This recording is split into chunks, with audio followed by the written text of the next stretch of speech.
Welcome! Today, we're going to look right past the smoke and chaos of the battlefield to uncover how one of history's most famous monarchs actually governed his massive empire. When we hear about the Ottoman Empire in the 16th century, the focus is almost always on the conquests, right? The military campaigns, the expanding borders. But to truly understand why this empire thrived, we need to take a look at what was happening within those borders. How did the Sultan manage the daily lives of literally millions of... Okay, let's dive into this. There is such a fascinating contrast in how this single ruler is remembered across different cultures. Over in the West, he's widely known as Suleiman the Magnificent, which, let's be honest, immediately invokes the image of this terrifying, ultra-wealthy conqueror knocking on the doors of Vienna. But look at the right side. In the East, and particularly in Turkey today, he's known as Kanuni, which translates to the lawgiver. This Eastern title reflects a completely different reputation, one of a deeply benevolent administrator who essentially reconstructed the entire legal system and brought unprecedented order to his people. Just look at the sheer confidence radiating from this portrait. Holding his scepter, he fully embodies the ultimate authority of the Ottoman state. To understand how he shaped his domestic policy and what he was truly like to his kingdom, we really have to grasp his immense self-perception first. He didn't just see himself as some king, he saw himself as a divinely appointed guardian of a vast, multicultural world. Just listen to how he described his own power. He proclaimed, "I am God's slave and sultan of this world. In Baghdad, I am the Shah, in Byzantine realms, the Caesar, and in Egypt, the Sultan." Wow. It's a breathtaking statement of absolute authority, isn't it? But having that kind of power is one thing. How you actually use it to improve the daily lives of your subjects is a whole different story. And that is exactly what makes his reign so vital for us to understand. So here is our thematic journey for today. 1. Rewriting the Ottoman law. 2. Protecting a diverse empire. 3. Facilities of the Golden Age. And 4. The Sultan's true legacy. Number 1. Rewriting the Ottoman law. Okay, so before Suleiman came to power, the empire's legal landscape was, frankly, kind of chaotic. You had religious laws, traditional Turkish laws, plus a massive patchwork of local laws from all the newly conquered lands. It was a lot. To solve this, Suleiman elevated the concept of kanun. These were sultanic edicts and secular decrees based on custom, meant to supplement religious Sharia law. Because interpreting laws for a vast, constantly changing society using only religious texts was proving really difficult.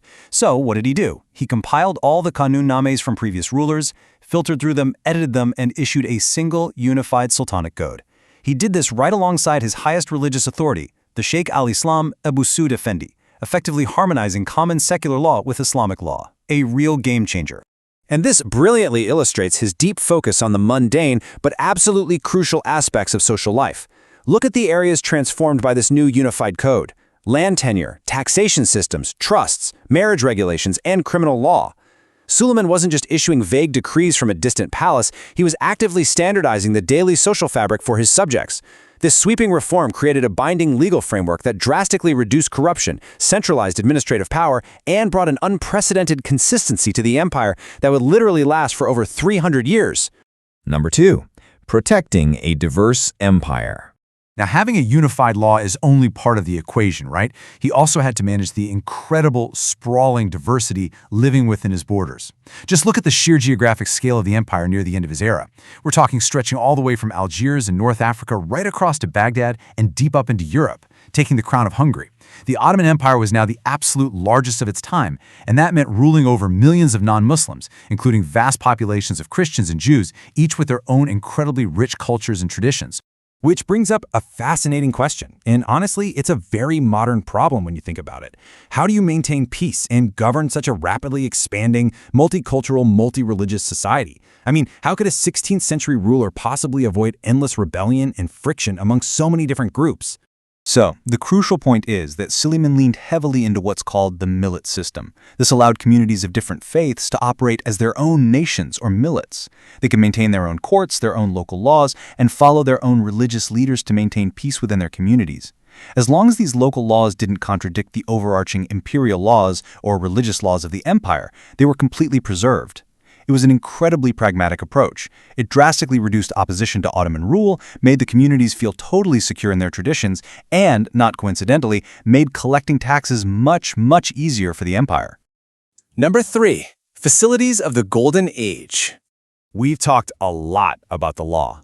But what did the Sultan physically provide for his kingdom? Central to this huge infrastructure boom was the concept of the kuliye. These were expansive building complexes that essentially served as the beating heart of Ottoman neighborhoods. Suleiman wanted to create environments that catered to every single need of his citizens. And to pull this off, he entrusted a brilliant military engineer turned chief architect named Mimar Sinan. Sinan would go on to design hundreds of these vital structures, effectively making them the chief device of Ottoman city-making.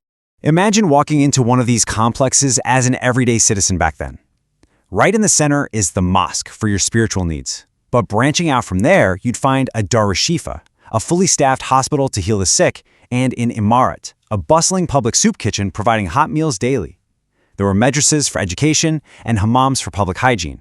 A person could pray, heal, eat, and learn entirely within these beautiful state-provided facilities, all harmoniously integrated right into the landscape. Just look at the awe-inspiring Suleymaniye Mosque complex dominating the skyline of Istanbul here. This wasn't just a place of worship, it was a massive university and civic center. Inaugurated in 1557, this specific complex housed 4 major colleges, a hospital, a public kitchen, and guest houses. Suleiman funded this absolutely gargantuan project to explicitly turn Constantinople into the unrivaled center of Islamic civilization. And architect Sinan designed it so brilliantly that the functional requirements of the interior perfectly matched the majestic exterior, creating a space where the central dome appeared almost weightless. It's just incredible. But the facilities weren't just buildings. What does this number, 50, represent? It represents the length in kilometers of just one of the massive water supply systems that architect Sinan built under Suleiman's orders. To support these sprawling neighborhoods and public fountains, they constructed incredible networks of aqueducts and tunnels, repairing old Roman waterways and building brand new ones, bringing fresh water from 50 kilometers away directly to the people of Istanbul and Edirne. It was an astonishing feat of urban planning that fundamentally sustained the city's public health. And finally, number 4, the Sultan's true legacy. By looking past the battlefield, we find a highly revealing and honestly pretty surprising fact about the Sultan's legacy.